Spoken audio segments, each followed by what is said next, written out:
Aquí os quiero compartir una síntesis de la evidencia más reciente de los beneficios del ejercicio físico para la salud y por qué debemos considerarlo una de las herramientas más potentes en medicina interna. Empezaremos con un bloque sobre sedentarismo, entrenamiento de fuerza y ejercicio aeróbico.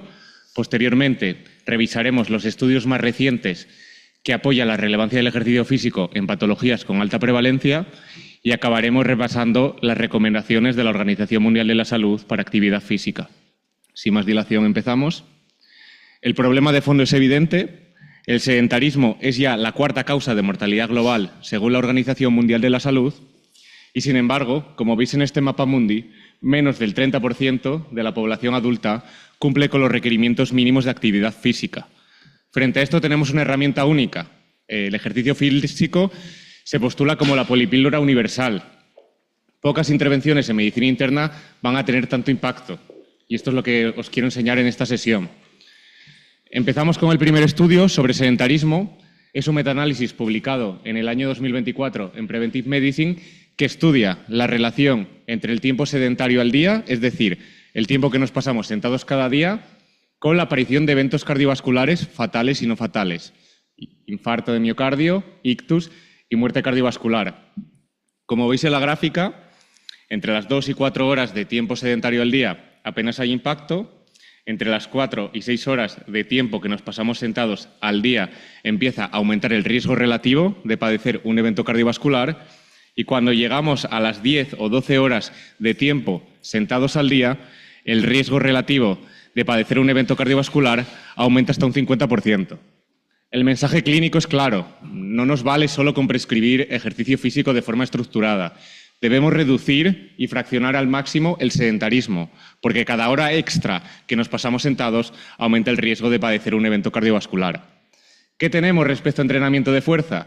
Respecto a entrenamiento de fuerza tenemos un metaanálisis bastante reciente del año 2022 de American Preventive, que es hasta la fecha lo más robusto que tenemos respecto a entrenamiento de fuerza y mortalidad. ¿Qué se ha visto? Pues que realizar ejercicio de fuerza de forma regular disminuye la mortalidad por cualquier causa hasta en un 27%, siendo especialmente útil en mortalidad cardiovascular y en mortalidad específica por cáncer.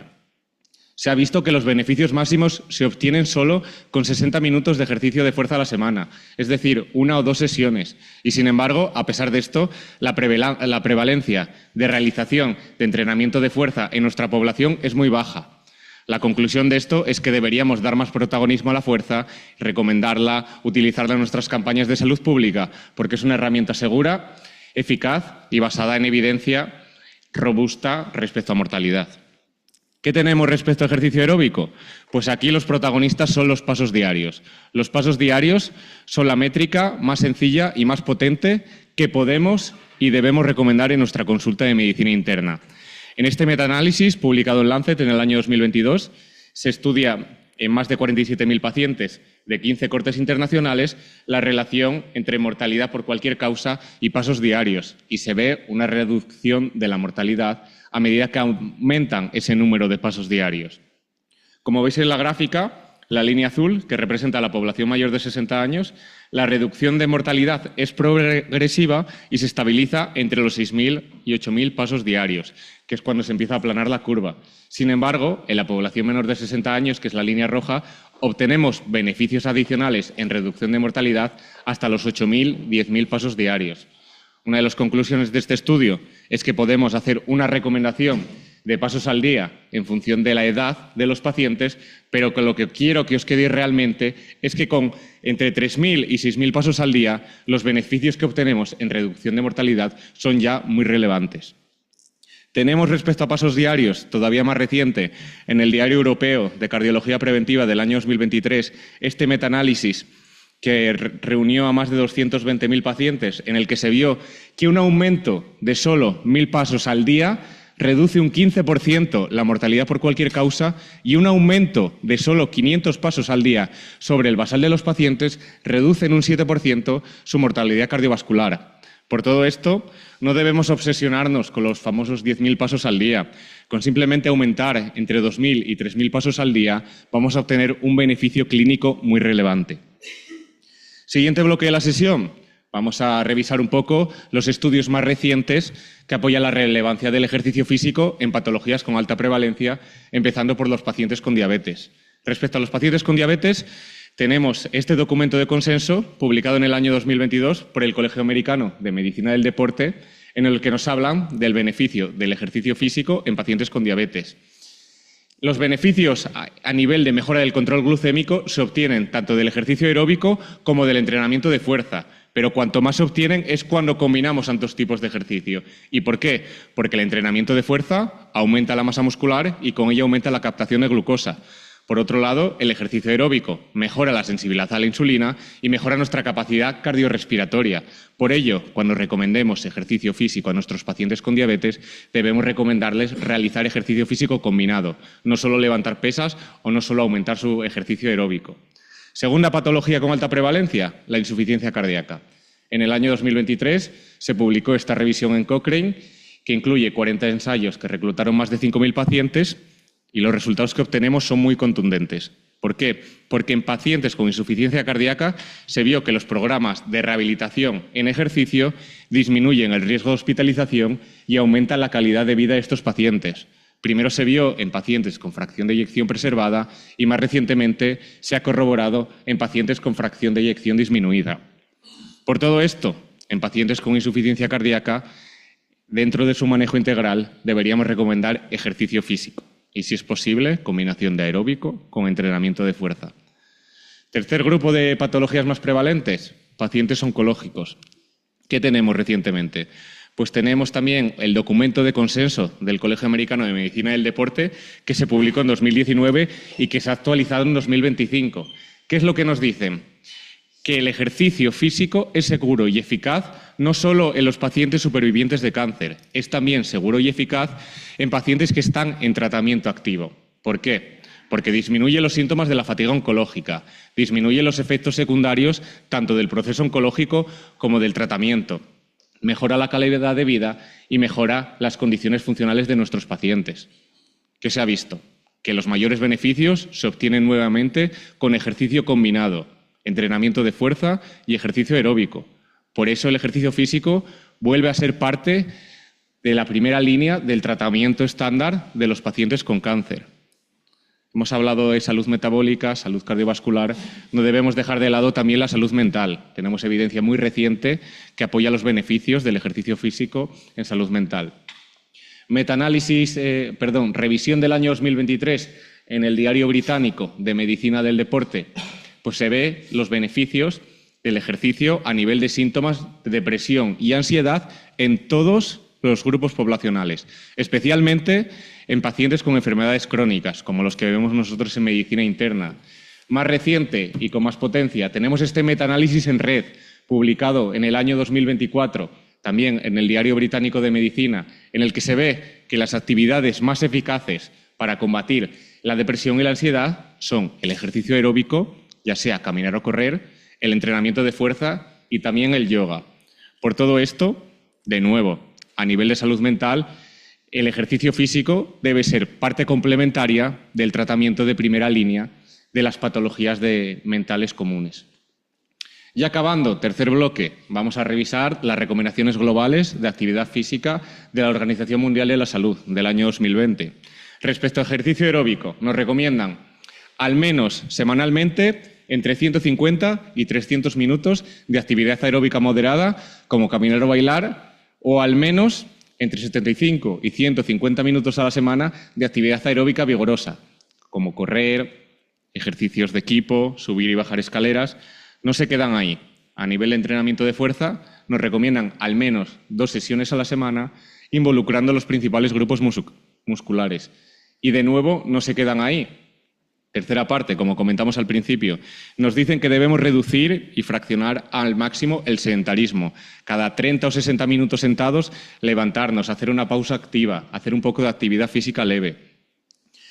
Hacen bastante hincapié en que cada minuto cuenta. No tenemos que obsesionarnos ni con los 300 minutos a la semana ni con los 10.000 pasos al día. Los mayores beneficios se ven en pacientes que están inactivos y empiezan a hacer un poco de actividad física moderada. Y es uno de los lemas de las recomendaciones. Cada minuto que pasamos activos cuenta. Por eso, en medicina interna es importante que prescribamos el ejercicio físico igual que prescribimos cualquier otro fármaco. ¿Y cómo lo hacemos? Pues con una receta. Por eso, para acabar, quiero presentaros esta receta más o menos genérica para recomendar a nuestros pacientes ejercicio físico en la consulta. Respecto a ejercicio aeróbico, pues podemos recomendarles que aumenten su número de pasos al día, más o menos 2.000 sobre su situación basal. Respecto a entrenamiento de fuerza, 2 sesiones a la semana, involucrando los principales grupos musculares, con ejercicios básicos multiarticulares. Y, por supuesto, el tercer pilar, reducir el sedentarismo al mínimo, fraccionándolo, realizando pausas activas cada 30 o 60 minutos y realizando actividad física leve. Por todo esto, acabo la sesión igual que la empecé. El ejercicio es actualmente la polipíldora universal y una de las intervenciones más potentes que tenemos en medicina interna. Como una única conclusión, quiero dejarlo todo en una frase que resume toda la sesión. Más pasos, algo de fuerza y menos sedentarismo es prescripción de medicina basada en la mejor evidencia. Y ahora os dejo con Carlos Oñoro, que va a hablar de nutrición en prevención primaria. Muchas gracias.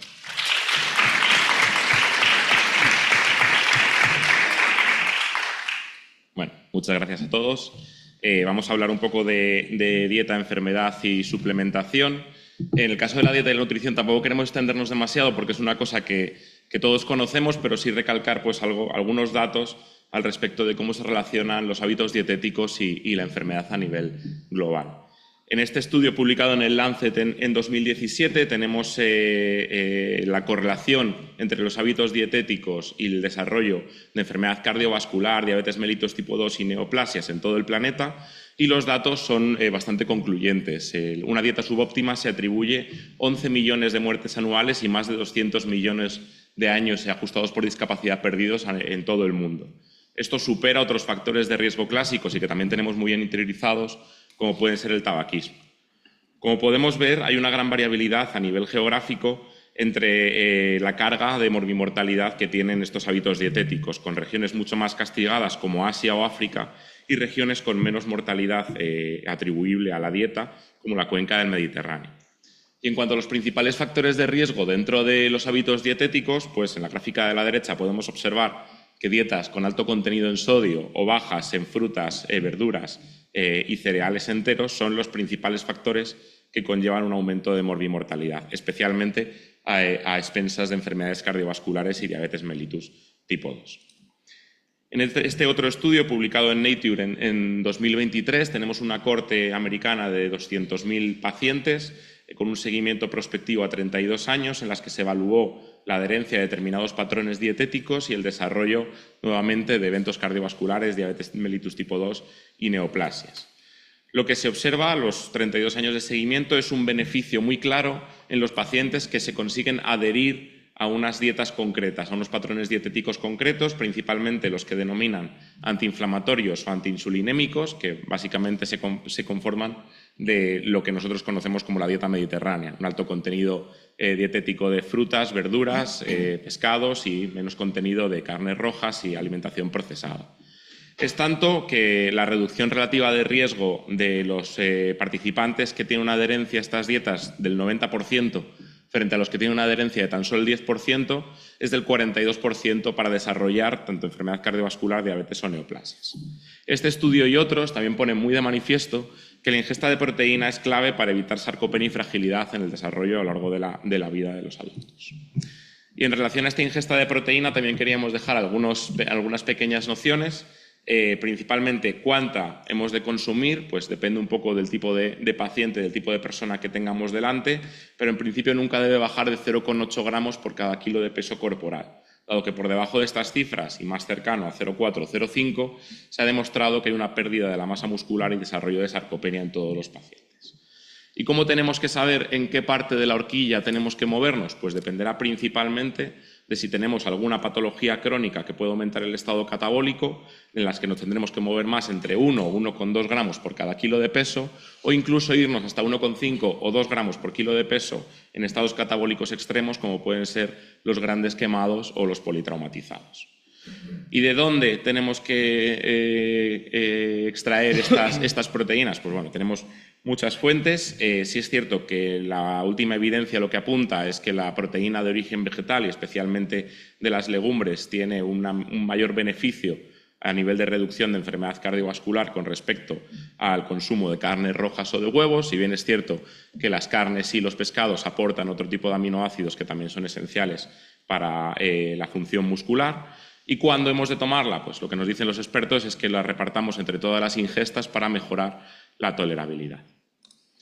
Y pasando un poco a la suplementación, vamos a hablar en principio de uno de los suplementos con mayor evidencia científica que tenemos, que es la creatina. La creatina es un ácido orgánico que sintetiza el cuerpo de forma endógena tanto en hígado como en páncreas y riñones, pero que también podemos consumir de forma exógena en carnes y pescados.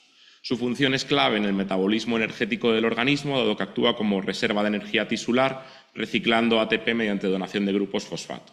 Y, como todos sabemos, excreta a nivel renal en forma de creatinina, con una excreción algo superior a lo que sintetizamos de forma endógena, porque lo que nos dicen las guías es que consumamos entre 1 y 3 gramos al día de creatina para asegurar la función muscular. Ya pasando a cómo se suplementa, la creatina monohidrato es la forma más común de suplementación de creatina y la que mejor consigue la saturación de depósitos musculares, tanto de creatina como de fosfocreatina. En 2017, la Sociedad Internacional de Nutrición del Deporte publica un documento de consenso en la que nos habla de que podemos hacer para suplementarlos una dosis con una fase de carga de 7 días, a una dosis superior de 20 gramos al día, y después mantenernos con entre 3 y 5 gramos al día o 0,1 gramos por cada kilo de peso al día. Los beneficios que tiene este suplemento principalmente son a nivel de rendimiento en ejercicio físico en muchísimos dominios, tanto en fuerza máxima, en ejercicios de resistencia, en velocidad, en sprint de forma repetida, en salto vertical, y también por este papel que tiene a nivel de metabolismo energético, disminuyendo la fatiga muscular y preveniendo las lesiones. También es importante destacar, que es un mito bastante extendido, que no se considera una sustancia anabolizante, aunque esto, por ejemplo, es una cosa que mi madre nunca se terminará de creer. Y más allá de los beneficios que tiene a nivel de rendimiento físico, cada vez hay más evidencia que nos habla de la suplementación y sus beneficios en determinadas enfermedades. Como podemos ver, si empezamos a buscar en las bases de datos, pues hay mucho cuerpo de evidencia creciente en los últimos años. Y vamos a desgranarlos un poquito. En principio, en las enfermedades musculares o neuromusculares, la patología donde más beneficio han demostrado es en las distrofias.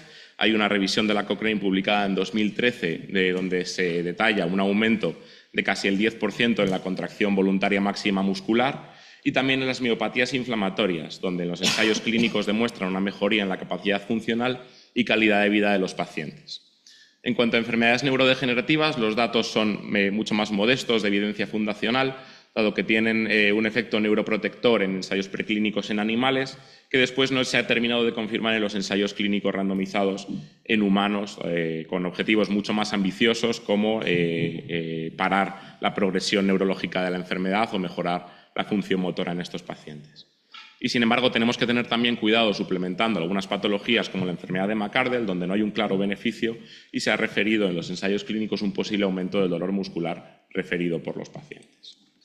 Si nos vamos a enfermedad cardiovascular, los beneficios principalmente van a estar derivados de esta mejoría en la función muscular y a nivel funcional, principalmente en insuficiencia cardíaca. Hay estudios que demuestran un aumento de la distancia recorrida en el test de la marcha de los 6 minutos.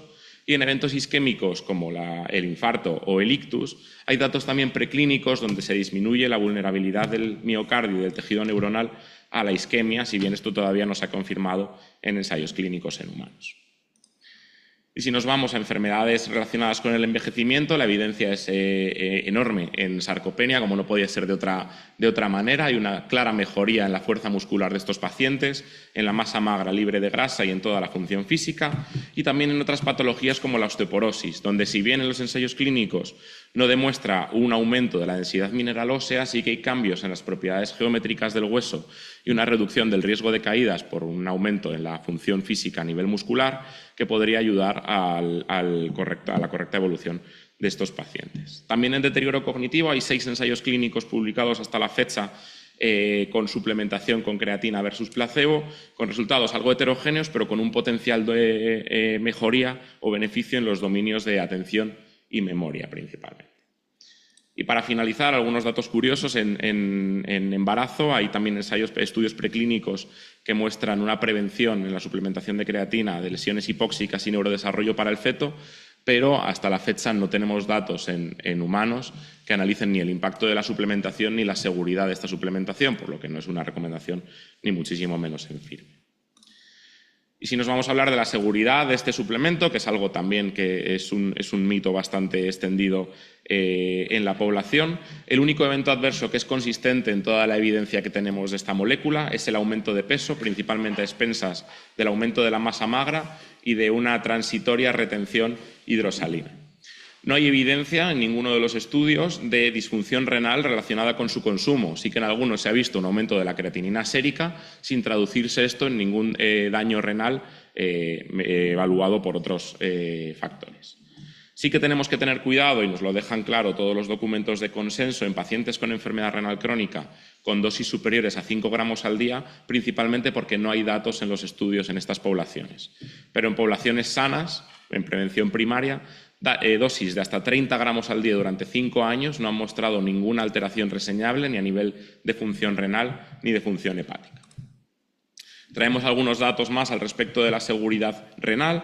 Aquí tenéis un metaanálisis publicado en la revista de Nutrición y Deporte Internacional, que lo que nos mide son 12 pacientes que se trataron con creatina durante 12 semanas versus 14 con placebo, en los que no hay ningún cambio significativo ni en la albuminuria, ni en la proteinuria, ni en la creatinina sérica, ni en la urea sérica.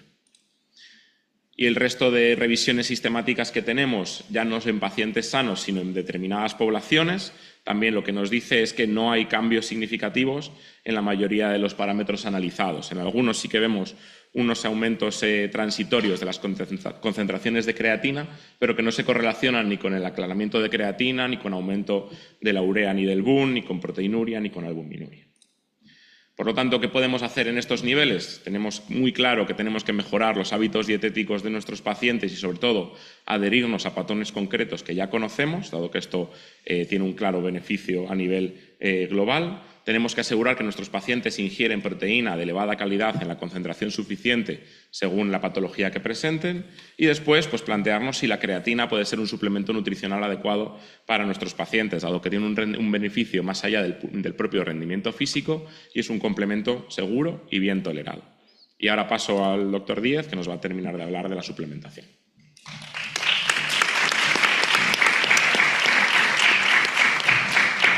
Bueno, yo voy a hablar de otros suplementos diferentes a la creatina para entrar un poquito en materia, especialmente para los R1. Recordemos cuáles son los niveles de evidencia científica y que somos hombres de ciencia, nos basamos en esto. Tenemos los 5 niveles que se estudian durante toda la carrera y en lo que se basa nuestra práctica diaria. Si seguimos bajando un poquito, tendremos a la pitonisa de nuestro barrio que nos echará las cartas y nos dirá que tomemos X suplemento. Y más abajo todavía tenemos a todos los pseudoexpertos de redes sociales que están proliferando, que todos veis y que dudo mucho que ninguno os diga, pues mira, me revisé ayer un metaanálisis de ensayos clínicos que me dice que este suplemento es muy bueno y os recomiendo que lo toméis. Probablemente os dirán, me estoy tomando estas vitaminas, me sientan súper bien, pulsad este enlace y compradlas y yo me llevaré parte de ese dinero. Entonces, tenemos que recordar algunas cosas siempre que os planteéis o recomendéis tomar algún suplemento. Ninguno debe ser jamás un sustituto de una dieta sana o una actividad física regular. En algunos casos concretos lo podemos plantear como complemento, especialmente en caso de déficits nutricionales o algún factor de riesgo concreto. Hay escasa evidencia en prevención primaria y todos ellos tienen hasta cierto punto riesgo de efectos secundarios, algunos más que otros, como ahora comentaremos. Y además los suplementos tienen otras regulaciones diferentes a los fármacos y muchas veces no vamos a tener claro ni la pureza, ni los excipientes, ni los contaminantes que tendrán. Voy a pasar a revisar algunos de los suplementos más utilizados. Voy a pasar muy rápido por encima de algunos de ellos. Hay muchísima bibliografía. Luego, si alguien quiere, le paso las diapositivas para que lo pueda revisar. Comenzando por los multivitamínicos, quizás algo que toma muchísima gente. Seguro que algunos de vosotros o familiares amigos los toman. ¿Qué nos dice la evidencia? No hay ninguna evidencia en reducción de mortalidad, ni de incidencia de enfermedad cardiovascular, ni de cáncer. Y no se ha demostrado que valgan absolutamente para nada en ausencia de déficit vitamínico. Esto no lo digo yo, hay muchísima bibliografía. Os dejo aquí 5 revisiones sistemáticas y metaanálisis muy robustos que todos apuntan exactamente en la misma línea. No aportan nada. Y no solo eso, sino que también tienen riesgo de efectos adversos. Pongo en concreto los resultados de este metaanálisis publicado en el JAMA hace 3 años, que es el más reciente y el más robusto de los que se han hecho, en el que se describen algunos potenciales efectos adversos. Por ejemplo, con vitamina A se describió un posible aumento de riesgo de cáncer de pulmón, incluso de mortalidad por todas las causas. Con vitamina E un aumento de riesgo de ictus hemorrágico. Con vitamina C una tendencia no significativa en cáncer de colon y en nefrolitiasis. Y con calcio sin asociar vitamina D en pacientes con niveles normales, sintomatología abdominal y una tendencia también no significativa en litiasis renal. Por lo tanto, hay que tener cuidado con lo que nos tomamos. Pasamos ahora a la vitamina D, la vitamina individual más suplementada.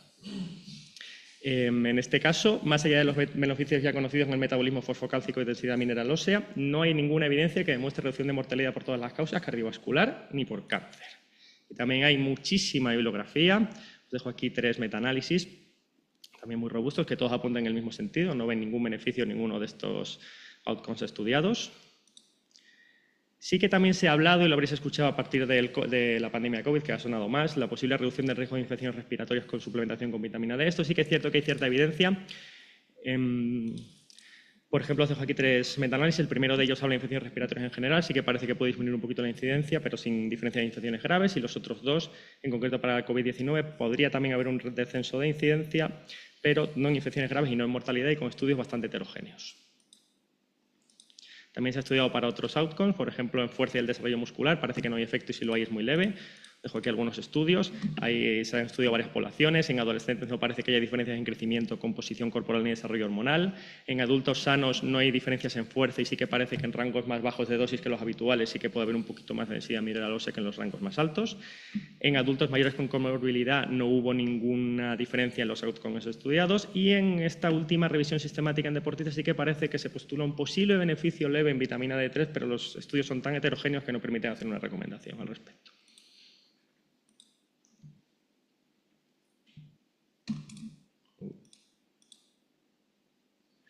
Y no debemos olvidar que también tiene sus posibles efectos adversos. El más fundamental es la hipercalcemia y los síntomas derivados de la misma. Hay bajo riesgo con dosis habituales y el riesgo será mayor si tomamos dosis altas durante mucho tiempo o tenemos alguna comorbilidad que ya de por sí nos predisponga a la hipercalcemia. Además, siempre debemos acompañar la suplementación de un control de niveles. Recuerdo cuando era R1 que tuvimos ingresado a un paciente que ingresó con hipercalcemia severa y casi se va a la UCI porque había leído por ahí que la vitamina D venía muy bien para las infecciones respiratorias y como tenía un catarro se tomó un hidroferol al día durante varias semanas y el señor estuvo a punto de morir. Entonces hay que tener mucho cuidado con lo que nos tomamos. El omega 3, otro suplemento muy utilizado, también con muchísima evidencia. No parece que haya efectos en la mortalidad global y sí que parece que en prevención primaria puede también haber una reducción de mortalidad cardiovascular y también de eventos cardiovasculares y enfermedad coronaria, pero no en ictus. Estos son los 3 metaanálisis más robustos que hay al respecto. Sí que parece que en mortalidad global no hay diferencia en ninguno de ellos. En mortalidad cardiovascular, en los 2 últimos sí que se encontró diferencias y en eventos cardiovasculares los 3 apuntan en la misma línea. Pueden reducir los eventos, pero con un número necesario de tratar muy alto que se estima en este primer ensayo en más de 500 pacientes. Así sí que parece que hay un beneficio en este sentido. También se ha oído y se ha descrito posible aumento de riesgo con suplementación con omega 3 de FA y de eventos hemorrágicos, aunque la evidencia en este caso es mixta. También hay muchos estudios. Que no pasan bien los tiempos.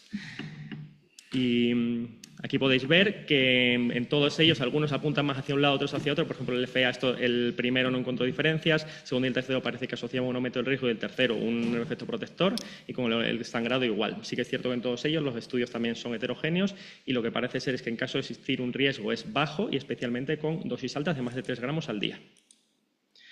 También se ha estudiado en incidencia por síndrome de diabetes tipo 2, sin aparentes cambios en la incidencia. Y sí que puede que haya un posible efecto protector en el desarrollo de enfermedad renal crónica, aunque al igual que en los casos anteriores los estudios son muy heterogéneos y tampoco se puede hacer una recomendación uniforme al respecto. No hay efecto del omega 3 en la incidencia por lesión de sarcopenia y fuerza en adultos mayores y tampoco en síntomas de depresión y ansiedad, que esto también se ha escuchado alguna vez. Los probióticos, otro gran cajón desastre, muchísima gente los toma, se les atribuyen propiedades casi milagrosas. Las principales cepas utilizadas pertenecen aquí a estos grupos que os dejo en la diapositiva.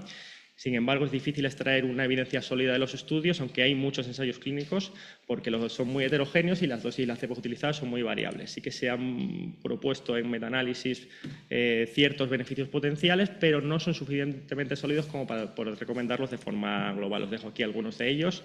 Por ejemplo, a mí en la parte que me pilla más cerca sí que se ha propuesto una posible reducción de incidencia de diarrea infecciosa, incluyendo diarrea por clostridioides, aunque la evidencia es mixta y por ello las sociedades y las guías no lo recomiendan. También mejoría de síntomas de intestino irritable, mejoría de densidad mineral ósea, de marcadores lipídicos y de resistencia a la insulina y otros muchos.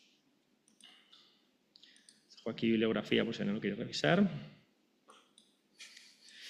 Quiero incluir también la cúrcuma porque se escucha mucho, mucha gente lo toma y vamos a ver si funciona o no. Sí que es un extracto de esta planta, que es cúrcuma longa, con curcumina como compuesto activo. Al igual que el caso anterior, se han propuesto múltiples beneficios de la misma. Os dejo aquí algunos: efecto antiinflamatorio, efecto hepatoprotector, mejoría de gravedad de infecciones respiratorias, de marcadores de riesgo cardiovascular, etc. Pero, a pesar de este efecto hepatoprotector que se ha propuesto, sí que también tiene riesgo de hepatotoxicidad. Hay múltiples reportes de casos de hepatitis aguda y no claramente relacionados con las dosis. Nosotros también tuvimos ingresado hace unos meses a una paciente que tiene una hipertransvinasemia moderada y finalmente se concluyó que probablemente era debida a la cúrcuma porque tomaba mucha cantidad, porque también había oído, le decían, que funcionaba muy bien para longevidad y salud en general.